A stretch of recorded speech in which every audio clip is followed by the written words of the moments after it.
Hi all, sports മീഡിയയുടെ പുതിയൊരു വീഡിയോയിലേക്ക് സ്വാഗതം.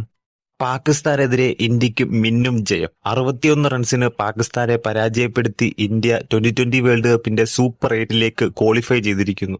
ഇഷാൻ കിഷനാണ് കളിയിലെ താരം. ടോസ് ലഭിച്ച് പാകിസ്ഥാൻ ഇന്ത്യയെ ബാറ്റിംഗിന് അയക്കുകയായിരുന്നു. ആദ്യം ബാറ്റിംഗിനിറങ്ങിയ ഇന്ത്യക്ക് തുടക്കം തന്നെ വിക്കറ്റ് നഷ്ടമായി. അഭിഷേക് ശർമ്മ ഡക്കിന് പുറത്താവുകയായിരുന്നു. എന്നാൽ ഇഷാൻ കിഷന്റെ വെടിക്കെട്ട് ബാറ്റിംഗ് പ്രകടനമായിരുന്നു കാണാൻ സാധിച്ചത്.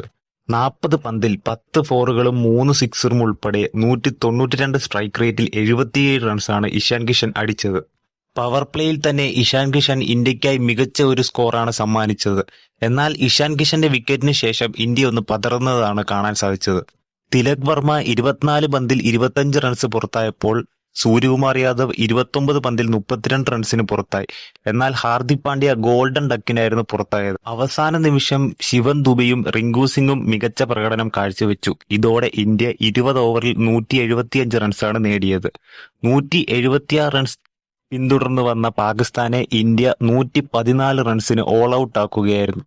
മികച്ച ബോളിംഗ് പ്രകടനമായിരുന്നു ടീം ഇന്ത്യയുടേത്. പവർ പ്ലേയിൽ തന്നെ 4 വിക്കറ്റുകളാണ് ഇന്ത്യ വീഴ്ത്തിയത്.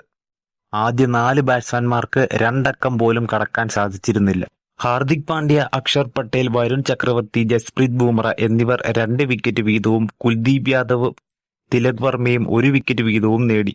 ബാറ്റിംഗിലും ബോളിംഗിലും ഇന്ത്യയുടെ ആധിപത്യം തന്നെയായിരുന്നു. എന്തായാലും ഇന്ത്യ ഒരു മത്സരം കൂടി ബാക്കി നിൽക്കെ സൂപ്പർ 8 പ്രവേശിച്ചിരിക്കുകയാണ്.